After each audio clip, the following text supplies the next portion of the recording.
नमस्कार नमस्कार अस्सलाम वालेकुम, सत श्री अकाल, गुड इवनिंग और बाकी जो भी। प्रदीप जी बिल्कुल सर। चलिए, Hyundai ने माफ़ी मांगी, KFC ने माफ़ी मांगी, पिज़्ज़ा हट ने माफ़ी मांगी, बाकी सब लोग भी माफ़ी मांग रहे हैं। मेरा ये कहना है कि जब भी ये लोग पाकिस्तान जैसे देश के साथ या किसी ऐसे देश के साथ जब भी कोई करार करते हैं तो वहाँ पर it is up to them to ensure that their people behave. But ज्यादा नुकसान हो कि फायदा हो। I thought businessmen were concerned only with business. Yes. I didn't know they were about to stand for what elections.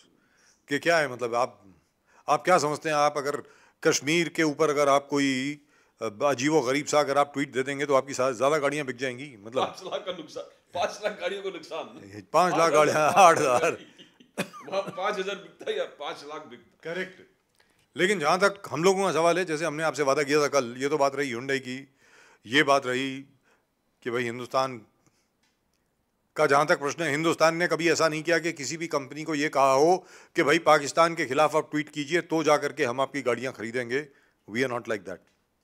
रोग nation न rogue people, I mean rogue mentality, foolish mentality. लेकिन यहाँ पर प्रदीप जी, स्कूल्स में हिजाब अलाउड होना चाहिए कि नहीं होना चाहिए? अब भाई आदित्य ठाकरे जी ने कहा है, प्रियंका चतुर्वेदी जी ने कहा है, बाकी सब लोगों जितने भी जी हैं सब लोगों ने कहा है, अपनी अपनी राय उन्होंने प्रकट की है कि स्कूल की जो यूनिफॉर्म है वो यूनिफॉर्म है। भाई जब हम स्कूल में थे एक यूनिफॉर्म थी स्कूल की। I went to a coed school. वहाँ पर तो उस वक्त कोई प्रॉब्लम ही नहीं थी। मतलब किसी ने ये नहीं बोला कि हाँ मैं ये ज़रूर पहनूंगा या मैं ये ज़रूर पहनूंगी, I will keep my head covered, I will not keep my head covered. किसी ने आज तक कभी ये प्रोटेस्ट की नहीं। और जो मेरी जानकारी है प्रदीप जी, कर्नाटक में भी दिसंबर 2021 तक किसी को कोई तकलीफ नहीं थी। जो स्कूल की यूनिफॉर्म थी सब बच्चे यूनिफॉर्म पहनकर जा रहे थे। ये अचानक क्या हो गया? मतलब एक तरफ गेरुआ रंग और एक तरफ काले रंग का हिजाब, मतलब जरा सा अजीब लग रहा है मुझे। Totally, sir. BJP plan. BJP just wants that, and that is exactly what is happening. In fact, nobody bothers even a scarf pen ke aap gaye nahi scarf pen ke. But as you said, if you see what the principal says, 1,000 बच्चे हैं school में, उसमें से 100 मुसलमान हैं, 100 में से 8 को तकलीफ है, और 8 के तकलीफ अब पूरे देश का तकलीफ हो गया है। Now the point is, we are bothered about education, and the BJP talks about the Congress, Gehlot saying that it's time that हम इस नकाब और इस जो व्हील है उसको हटाने, घूंघट हटाने का वक्त आ चुका है। हमारे जो लेडीज है, महिला है, उनको we need to educate them, get them evolved. That is what the Congress stand was when Gehlot was there. Yes. And this particular thing, as Mr. Gowda and the government has put it, that it is institutional autonomy. इसमें सरकार का कोई role नहीं है। Institution ने जैसे आपने कहा कि डिसिप्लिन, एक कोड, एथिक्स, यूनिफॉर्म, उस चीज़ का बहस कर दिया। They say they included all stakeholders while arriving at this decision. उसके बाद डिसाइड हुआ, देन 5 स्टूडेंट्स अपोज्ड इट, 5 से 3 और बढ़ गए, 8 हो गए। अब पूरे कर्नाटक इसमें उलझ गया है। The whole Karnataka and the whole country is involved in, and that is exactly what BJP wants. Absolutely. बड़ी अजीबोगरीब बात है। स्कूल के अंदर क्या एजुकेशन होनी चाहिए, क्या नहीं होनी चाहिए। और मुझे तो ऐसा लगता है प्रदीप जी, हो सकता है मजाकिया बात कर रहा हूँ, Yes.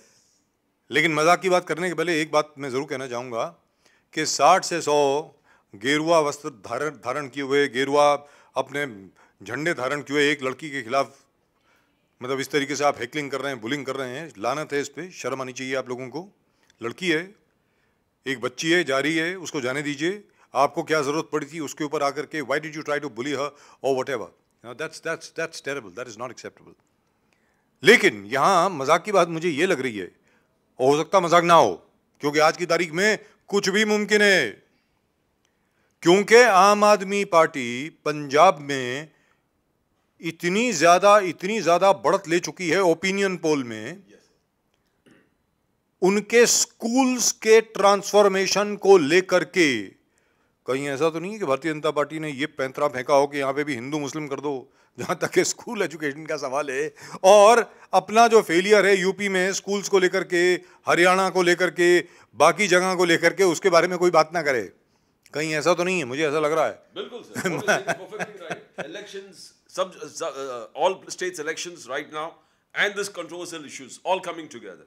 No but as far as education is concerned, भाई मुझे तो बड़ी खुशी होती कि आज की तारीख में अगर कोई डेमोन्स्ट्रेशन होती, कोई जलसा होता, कोई रैली होती, कि भाई जिस तरीके से अमेरिका में, यूएस में, या फ्रांस में, या जर्मनी में, या रशिया में, या स्वीडन में, या विलायत में, यानी इंग्लैंड में इस किस्म से वहाँ पे पढ़ाया जा रहा है, उस किस्म की एजुकेशन, वो उस किस्म के टीचिंग टूल्स, उस किस्म के कंप्यूटर्स, वो सब चीज़ें उपलब्ध कराएं जाएं हमारे स्कूल्स में भी। And if the students had come out on the road for that, I would have been the happiest person in the world. Here what are you talking about? मुझे तो ये समझ में नहीं आ रहा। और अगर किसी ने हिजाब पहना हुआ, पहनने दो ना, तुम्हें क्या फर्क पड़ रहा है भाई? कोई आपको, फॉर इंस्टेंस जो लड़के हैं उनको, अब इसके बाद मैं दूसरी बात पर आऊंगा, आपको, आपके साथ कोई जबरदस्ती कर रहा है कि आपको पगड़ी पहननी है, आपसे कोई ज़बरदस्ती कर रहा है कि आपको टीका लगाना है, आपसे कोई ज़बरदस्ती कर रहा है कि आपको दाढ़ी पहननी है, दाढ़ी बढ़ानी है, या आपको चूड़ीदार पजामा पहनना है, या आपको धोती लुंगी पहननी है, या आपको अंगवस्त्रम ले जा करके लेके जाना है स्कूल में, कोई नहीं कर रहा है ना। तो तकलीफ क्या है, हमें तो ये समझ में नहीं आता। हाँ, जहाँ तक स्कूल यूनिफॉर्म्स का प्रश्न है, there is a discipline in school, whatever the school management decrees, this is the uniform, that's it, wear the uniform, go to college, wear whatever you want. I mean, nobody's going to stop you. But over here, Pradeep ji, एक बहुत important बात है, especially south में, south of the Vindhyas and even in Maharashtra, UP, और UP के बारे में बाद में बात करूंगा,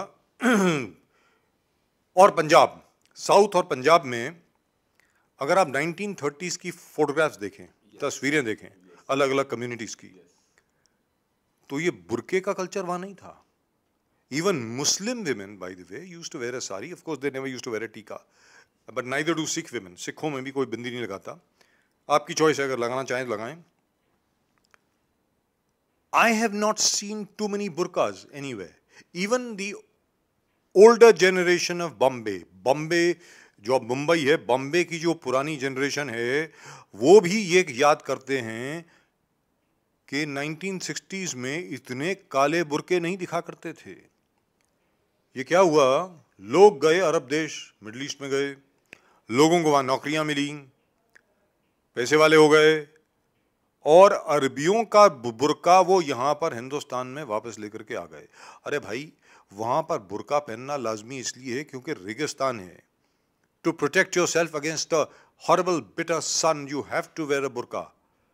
आप इंडोनेशिया देख लीजिए प्रदीप जी, आप मलेशिया देख लीजिए, आप सिंगापुर देख लीजिए, जितने भी मुस्लिम कंट्रीज हैं वहाँ पर कोई मतलब जबरदस्ती नहीं है कि आपको हिजाब पहनना ही पहनना है। 80s Afghanistan. Yes, Before these Taliban came over. Yes, it was so beautiful. Yes. Everything was so good. Look at Turkey. Look at the Turkey of Kemal Pasha, Kemal Ataturk. The first thing that he did was throw away the chadar. Kemal Ataturk का सबसे पहला फतवा जो था, जब उन्होंने power, when he took power in Istanbul, was to get rid of the hijab and the burqa. He said, you don't want to wear it, don't wear it. अगर आपको पहनना तो पहनिए, नहीं पहनना तो मत पहनिए। ये फ्री विल होनी चाहिए हर एक के लिए। जैसे आज मेरी दाढ़ी है, क्या आप ये तय करेंगे कि मुझे जबरन दाढ़ी रखनी है, या आप तय करेंगे कि मुझे काटनी है? ये मेरे ऊपर है। आज आप बुरके के ऊपर ऑब्जेक्शन दे रहे हैं, कल आप मेरे पठानी सूट के ऊपर भी लेंगे, प्रदीप जी के सूट के ऊपर लेंगे, वो कहेंगे ये नहीं पहन सकते। क्यों नहीं पहन सकते भाई? लेकिन there is a fine point here, and it's a political point. दिसंबर तक कोई तकलीफ नहीं थी, जनवरी में कैसे हो गई? और ये तकलीफ सिर्फ और सिर्फ बीजेपी रूल्ड स्टेट्स में ही क्यों होती है? मुझे तो दाल में कुछ काला लग रहा है। I mean, this is totally education. It has to be with, I think it perhaps has to do with the kind of pressure the BJP is under in Uttar Pradesh. Uttar Pradesh में क्योंकि सब ओपिनियन पोल्स ये कह रही हैं, और हर एक कोई कोशिश कर रहा है कि मेरी प्रेडिक्शन ठीक ना हो, कि भारतीय जनता पार्टी की उतनी सीट नहीं आ रही है जितनी की वो उम्मीद कर रहे थे।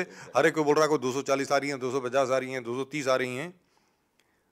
जो वो एक्सपेक्ट कर रहे थे कि भाई 300 से ऊपर, मैं भी एक्सपेक्ट कर रहा हूं अभी भी 300 से ऊपर, लेकिन भारतीय जनता पार्टी को लगता है कॉन्फिडेंस नहीं है। तो ऐसा कुछ क्रिएट कर दो, पोलराइजेशन कर दो वोट की। लेकिन प्रदीप जी, क्या इस पोलराइजेशन से भारतीय जनता पार्टी का वास्तविकता में फायदा होगा? Sir, if you see, the first time after in 2004, when BJP decided that हम हिंदुत्व को छोड़ के डेवलपमेंट, इंडिया शाइनिंग की बात करेंगे, उदय की बात करेंगे, BJP failed miserably. They had to go. They were expected to return. They were expected to return. Nobody thought that they're going to lose. And they lost. And they lost. And it was not that they didn't perform very well. The 5 years were beautiful. The 5 or 6 years that Atal Bihari Vajpayee was fantastic. Yes. The economic development was there. There was housing. Every sector was taken care of. Every segment of the population was taken care of. Sanctions. In spite of sanctions. Yes, in spite of sanctions, the BJP, the NDA did fantastic in that particular 5 to 6 years. But they lost because they kept Hindutva away. Hindutva को बगल में रख के उन्होंने सिर्फ development के plan पे सोचे कि जीत जाएंगे। They had great faces of Atal Bihari Vajpayee, Lal Krishna Advani, and the whole BJP fantastic team. Yet They lost. they lost. They couldn't rally. They couldn't convince the people. So Mr. Modi, he's a hardcore. Gujarat model is fantastic. Talked about where development is concerned, pro-industrialist, pro-development. जैसे उन्होंने जिस प्रकार से example दिया था कि सिंगूर में टाटा, वहां से टाटा ने बंद कर दिए, he bought them here and it was a live telecast.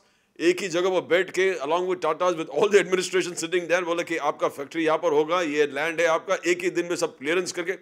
That was the image that he portrayed. Pro-development. He wanted development, but then he never gave up Hindutva. And I don't think he's going to be ever foolish to ever give up Hindutva.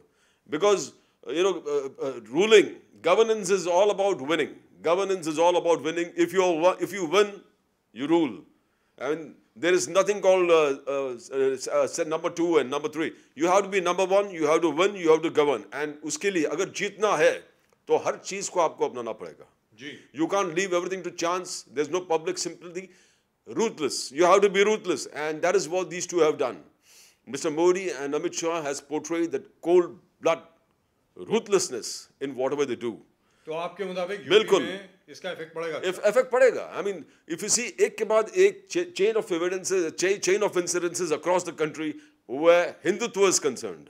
एक के बाद घटना, एक के बाद घटना, एक के बाद घटना, हिंदुत्व वाली issues को लेकर.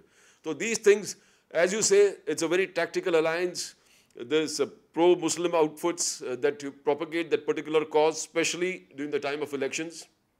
And the retaliation by the Saffron Brigade, it gives directly Uttar Pradesh में कुछ नहीं हो रहा, but बगल states में बहुत सारे चीज हो रहा है, which will ultimately influence the minds of the UP voters, and that is exactly what is happening. And that is what, and as we said, absolutely ruthless, absolutely cold-blooded. It's all about winning the elections. All about winning the elections. That's what Pradeep Nambiar ji has said, and I agree with him. There's only one problem though over here, and that is, कहीं ऐसा तो नहीं है that the Muslim vote is convinced to vote en masse for